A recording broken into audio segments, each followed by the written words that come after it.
मैं मुख्तसरन bullet points में चंद बातें रखूंगा। WHO कहता है कि पाकिस्तान और अफगानिस्तान के सिवा तमाम दुनिया से पोलियो एराडिकेट हुआ है। इसका मतलब यह है कि हम पूरी दुनिया के लिए खतरा है। मिस्टर चेयरमैन, 2017 में 8 केसेस थे, 2018 में 12 केसेस थे, नवंबर 2019 में 134 केसेस हैं।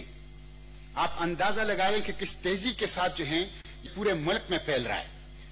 और WHO की बात की मेरे कुलीग सेनेटर्स ने, WHO ने कहा है कि पोलियो एराडिकेशन प्रोग्राम वो फेलिंग ट्रेजेक्टरी पे है पाकिस्तान के अंदर, और इसने पूरी दुनिया के जो ग्लोबल प्रोग्राम है उसको रिस्क के ऊपर डाल दिया है, पूरी दुनिया के लिए रिस्क के ऊपर डाल दिया है। मिस्टर चेयरमैन, ये जो पोलियो टाइप 2 वायरस की रिसर्जेंस की बात हुई है, ये एक्सपायर्ड पोलियो वैक्सीन के फैलाने से उसूली तौर पर 2017 में वो बंद कर दी गई। नवंबर 2018 तक उसको मुकम्मल खत्म होना चाहिए था, लेकिन इसकी रिसर्जेंस ये बताती है कि ये क्रिमिनल नेग्लिजेंस है और कौम के साथ वजारत ने, मुतालिका जिम्मेदारों ने झूठ बोला है। न सिर्फ कौम के साथ बल्कि पूरी दुनिया के साथ झूठ बोला है, जिसकी वजह से पाकिस्तान की बदनामी हुई है। मैं आपको WHO की 3 बातें बताता हूं, इसी पे गुफ्तगू खत्म करता हूं। WHO कहता है कि urgent need to overhaul the leadership and strategy of the polio eradication programme. Strategy and leadership दोनों के ऊपर WHO ने अदम एतमाद, नो कॉन्फिडेंस का इजहार किया है। हुकूमत को सोचना चाहिए। नंबर 2, WHO ने कहा है कि पाकिस्तान की हुकूमत ने पोलियो को पॉलिटिकल फुटबॉल बनाया है।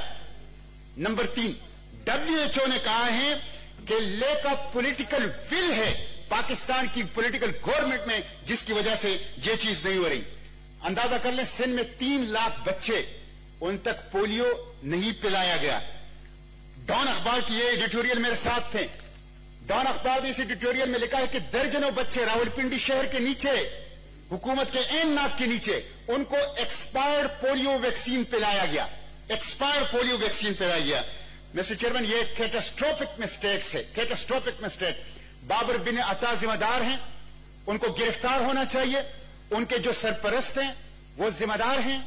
उसकी वजह से पाकिस्तान के बच्चे खतरे में हैं। उसकी वजह से पूरी दुनिया के अंदर पाकिस्तान की बदनामी हो रही है।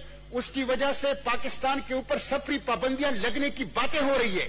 इसलिए उस शख्स को गिरफ्तार करना चाहिए। एक गैर जानिबदार इन्वेस्टिगेशन इसकी होनी चाहिए, और हुकूमत खुद इसकी जिम्मेदार है। इस हाउस को इसका नोटिस लेना चाहिए। मैं समझता हूं इसको, इसके ऊपर आप रूलिंग दें। ये बहुत बड़ा इशू है। Thank you ji.